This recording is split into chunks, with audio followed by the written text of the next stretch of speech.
Why would you answer that question? You want to put a lot of new Supreme Court justices, radical left. Will you shut up, man? Who is on your list? این خلاصه مناظره است.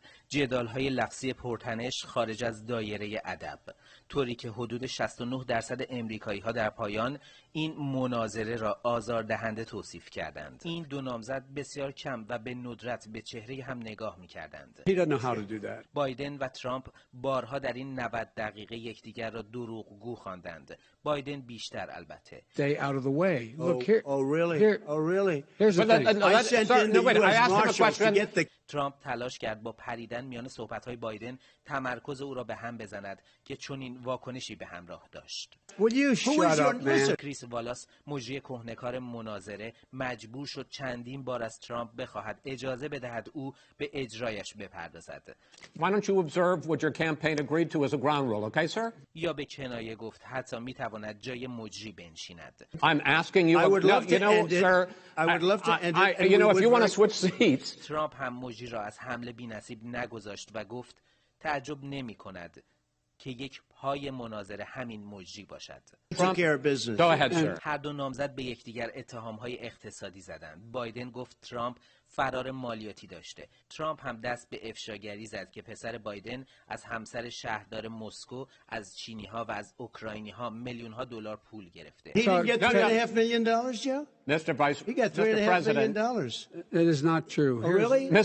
معتاد به کوکائین بوده و از ارتش اخراج شده. بایدن فقط این آخری را پذیرفت که پسرش زمانی اعتیاد داشته و باقی را بی پاسخ گذاشت و گفت ترامپ دروغ میگوید، ولی اگر بخواهد میتواند تا صبح درباره خانواده ترامپ حرف بزند.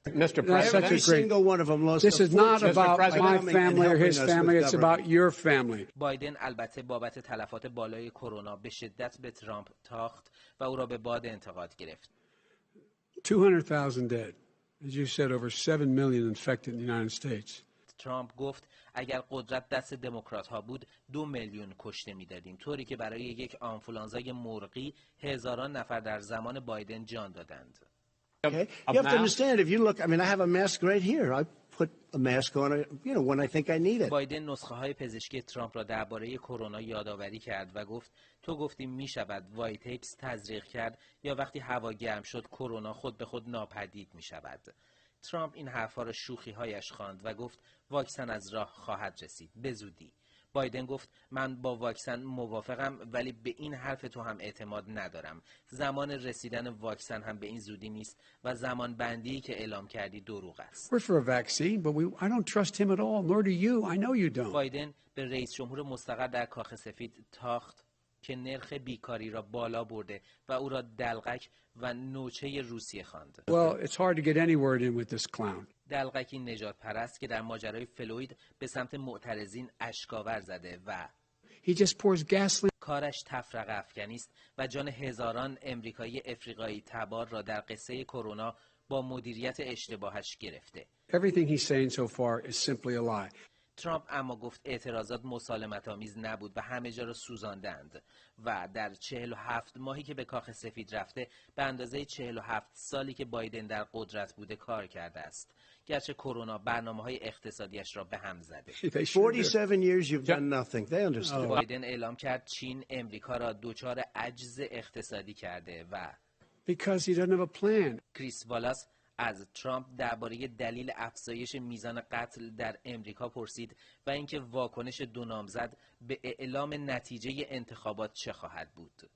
بایدن گفت چه ببرد چه ببازد نتیجه را میپذیرد و طرفدار رأیگیری پستی است. ترامپ مدام از بالا بودن احتمال تقلب گفت و اینکه ممکن است تا 40% آرای پستی دیر برسد یا نرسد و دستکاری شود یا فروخته شود و تأکید کرد اگر تقلب شود و اینطور باشد نتیجه انتخابات را نخواهد پذیرفت. And watch very carefully because that's what has to happen. در این مناظره درباره ایران صحبتی نشد.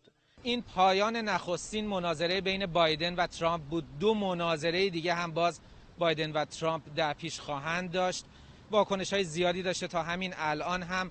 طبیعتاً اعضای ستادهای انتخاباتی هر دو نامزد از اینجا به بعد به دنبال نتایج نظرسنجی‌های بعد از مناظره هستند. کامروانی نجفزاده، خبرگزاری صدا و سیما، نیویورک.